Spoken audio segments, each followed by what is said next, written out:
स्वागतम। आप सभी का हार्दिक अभिनंदन है। आइए कक्षा 10वीं के कोर्स बी के पाठ्य पुस्तक स्पर्श भाग 2 से साखी, जिसके रचयिता कबीरदास जी हैं, इसके बारे में अध्ययन करते हैं। सबसे पहले हम कबीरदास जी के बारे में कुछ जान लेते हैं। कबीरदास जी महान आलोचक, चिंतक, मार्गदर्शक और सत्यद्रष्टा थे।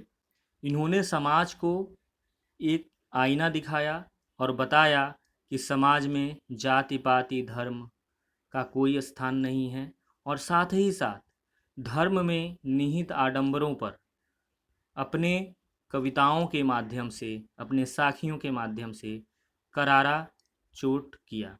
उन्होंने बताया कि वास्तविक जीवन ईश्वर से प्रेम करने में है, न कि बाह्य आडंबरों में उलझे हुए होने से है। इनका जन्म लहरतारा, काशी अर्थात वाराणसी में हुआ था, और इनकी मृत्यु मगहर, जो गोरखपुर के पास है, उत्तर प्रदेश में ही पड़ता है, वहीं पर इनकी मृत्यु हुई थी। इनके जन्म से संबंधित वर्ष और मृत्यु से संबंधित वर्ष में मतभेद है। कवियों में, विद्वानों में एक मत नहीं है, इसलिए इनके जन्म और मृत्यु के वर्ष का यहाँ पर उल्लेख नहीं किया गया है। आइए आगे पाठ के संबंधित तथ्यों को समझते हैं। पहले पाठ प्रवेश समझते हैं। जैसा कि साखी पाठ का नाम है, तो साखी शब्द साक्षी का ही तद्भव यानी बदला हुआ रूप है। साक्षी शब्द साक्ष्य से बना है, जिसका अर्थ होता है प्रत्यक्ष ज्ञान, अर्थात जो ज्ञान सबको स्पष्ट दिखाई दे। यह प्रत्यक्ष ज्ञान गुरु द्वारा शिष्य को प्रदान किया जाता है। संत सज्जन संप्रदाय यानी समाज में अनुभव ज्ञान यानी व्यवहारिक ज्ञान का ही महत्व है, अर्थात हमारे समाज में व्यवहारिक ज्ञान का ही महत्व है, शास्त्रीय ज्ञान अर्थात वेद पुराण इत्यादि का नहीं। और यदि उसका महत्व भी है, तो जब तक उसे हम अपने व्यवहारिक जीवन में लागू नहीं करते, तब तक उसका कोई अर्थ नहीं है। आइए अब कबीर जी के बारे में समझते हैं कि उन्होंने साखियों की रचना किस आधार पे की, उनकी भाषा क्या थी।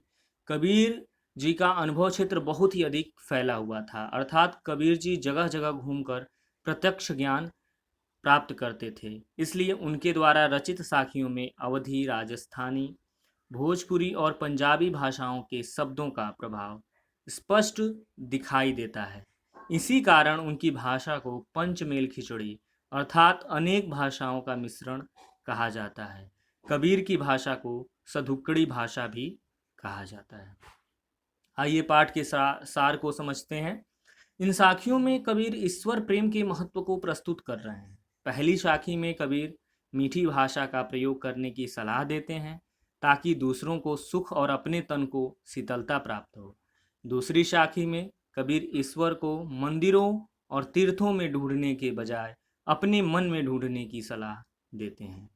तीसरी साखी में कबीर जी ने अहंकार और ईश्वर को एक दूसरे के विपरीत उल्टा बताया है, अर्थात जब अहंकार होगा तब ईश्वर नहीं होंगे।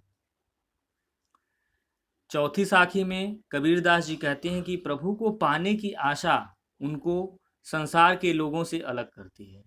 पांचवी साखी में कबीरदास जी कहते हैं कि ईश्वर के वियोग में कोई व्यक्ति जीवित नहीं रह सकता, अगर रहता भी है तो इसकी स्थिति पागलों जैसी हो जाती है।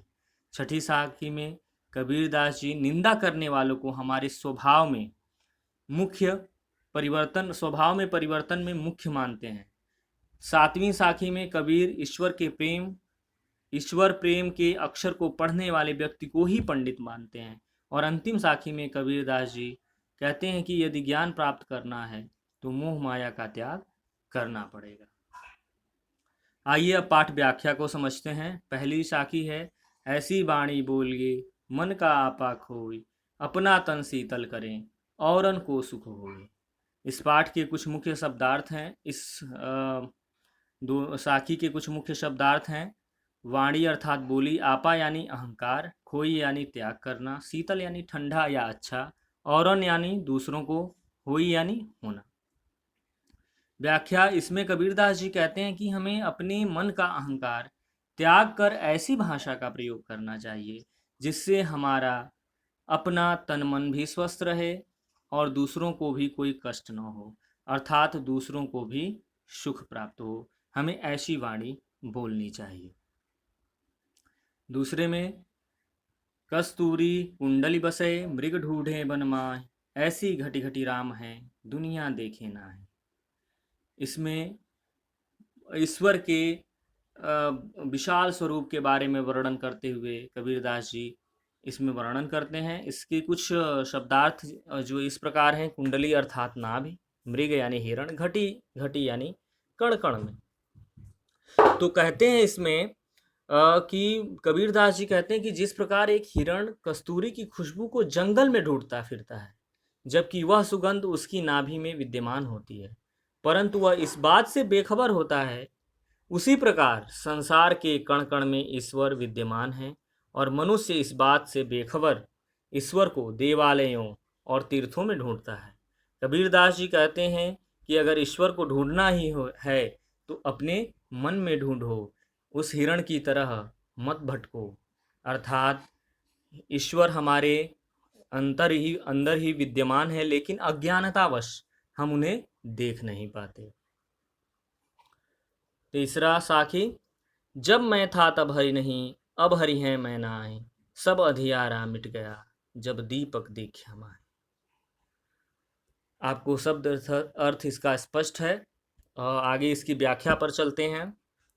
कहते हैं कि जब इस हृदय में मैं अर्थात अहंकार था, तब हमें परमेश्वर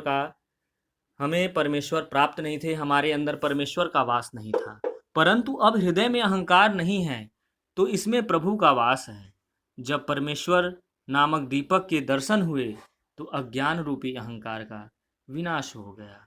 जब मैं था तब हरि नहीं, अब हरि हैं मैं नाही।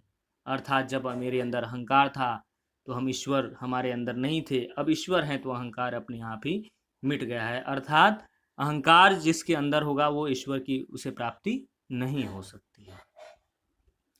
आगे, सुखिया सब संसार है, खाए अरु सोए, दुखिया दास कबीर है, जागे अरु रोए। व्याख्या, कबीरदास जी कहते हैं कि संसार के लोग अज्ञान रूपी अंधकार में डूबे हुए हैं, सोए हुए हैं, और जीवन की जो सच्चाइयां हैं, जैसे मृत्यु, जैसे ईश्वर की प्राप्ति, जैसे सच्चाई आदि से अनजान है, यानी वो सोए हुए हैं। ये सभी चीज़ों को देख करके, ये ऐसे दृश्य को देख करके कबीरदास जी दुखी हैं और रो रहे हैं।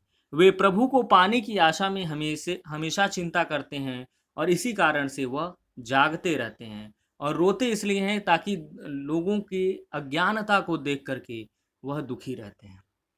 अर्थात संसार में ऐसे लोग हैं, वे सुखी लोग हैं जो अपने जीवन की भोग विलास में लिप्त हैं और ईश्वर के ज्ञान से विमुख हैं। यही सारी चीज़ों को देखकर कबीरदास जी दुखी होते हैं और जागते रहते हैं, चिंतित रहते हैं। अगला है, विरह भुवंगम तन बसे, मंत्र न लागे कोई, राम वियोगी ना जीवे, जीवे तो बौरा हो। विरह अर्थात जो दूरी होती है, जब हम जिससे हम प्रेम करते हैं, उससे जो हमारी दूरी होती है, विछड़ने का जो गम होता है। भुवंगम अर्थात सांप को कहते हैं, भुजंग, सांप को भुवंगम कहा गया है, बौरा अर्थात पागल। तो कहते हैं, कबीरदास जी कहते हैं कि जब मनुष्य के मन में अपनों के बिछड़ने का गम, जो वही गम है, जो विरह है, वो सांप बनकर अंदर लौटने लगता है, यानी जब विरह रूपी सांप हमें काट लेता है तो कोई मंत्र, कोई भी औषधि असरदार नहीं होती है।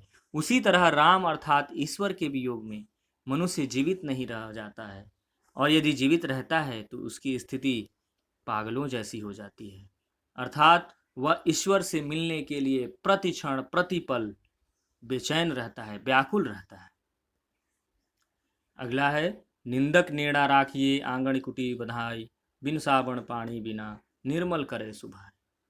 कहते हैं कबीरदास जी कि जो हमारी निंदा करता है उसे तो हमें अपने घर में स्थान देना चाहिए, क्योंकि हमें हमेशा निंदा करने वाले व्यक्तियों को अपने निकट रखना चाहिए। हो सके तो आंगन में ही उनके लिए घर बना लेना चाहिए, अर्थात हमेशा अपने आसपास ही रखना चाहिए, ताकि हम उनके द्वारा बताई गई हमारी गलतियों को हम सुधार सकें। इससे हमारा स्वभाव बिना साबुन और पानी की मदद से ही साफ हो जाएगा। कहते हैं वस्त्र को साफ करने के लिए हमें पानी और साबुन की आवश्यकता होती है, लेकिन अपने स्वभाव, अपने मन रूपी वस्त्र को साफ करना होता है तो हमें साबुन और पानी की आवश्यकता नहीं पड़ती।